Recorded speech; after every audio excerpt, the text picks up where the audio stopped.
নমস্কাৰ বন্ধু বান্ধৱীসকল, মোৰ চেনেললৈ আপোনালোকক স্বাগতম জনাইছোঁ। বন্ধুসকল,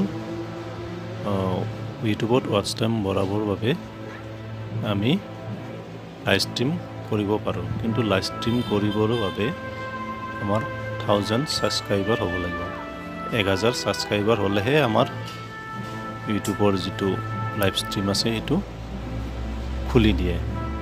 কিন্তু 1000 ছাবস্ক্ৰাইবাৰ নোহোৱাকৈ আমি কেনেকৈ লাইভ ষ্ট্ৰীম কৰিব পাৰিম, কোনো এপছ ব্যৱহাৰ নকৰাকৈ? সেইটো জানিবলৈ ভিডিঅ'টো সম্পূৰ্ণকৈ চাই থাকিব। আহক ভিডিঅ'টো আৰম্ভ কৰোঁ।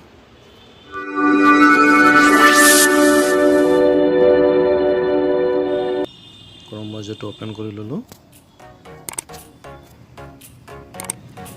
লিখি দিব ইউটিউব, ইউটিউব চাৰ্চ কৰি ইউটিউবটো অন কৰি ল'ব। নেক্সট আপুনি 3 ডটত ক্লিক কৰি ডেস্কটপ মুভ কৰি ল'ব। প্লাছ আইকন থকা কেমেৰাটোত ক্লিক কৰি গো লাইভত ক্লিক কৰিব। এতিয়া নতুন এখন পেজ খোল খাব।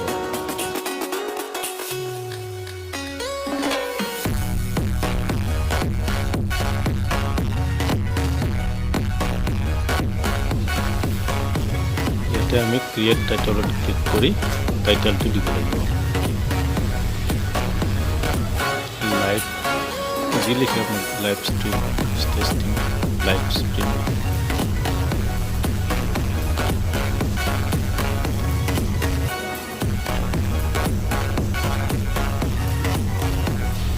তাৰপিছত এইটো পাব্লিক কৰি ৰাখিব।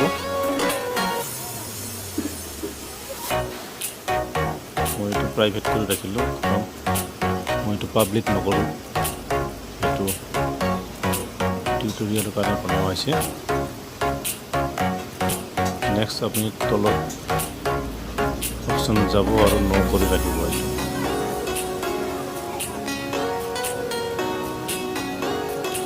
ইয়াৰ নেক্সটত ক্লিক কৰিব।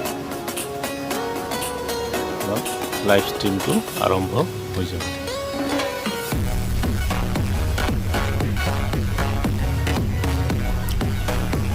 এতিয়া গো লাইভত ক্লিক কৰিব।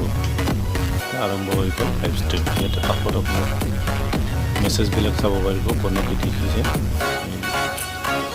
ৰিপ্লাই দিব পাৰিব। এনেধৰণে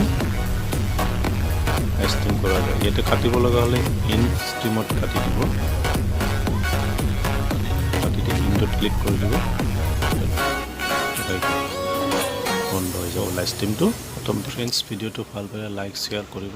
চেনেলটোত যদি নতুনকৈ আহিছে চেনেলটো ছাবস্ক্ৰাইব কৰি কাষত থকা বেলটো অল কৰিবলৈ নাপাহৰিব। ধন্যবাদ।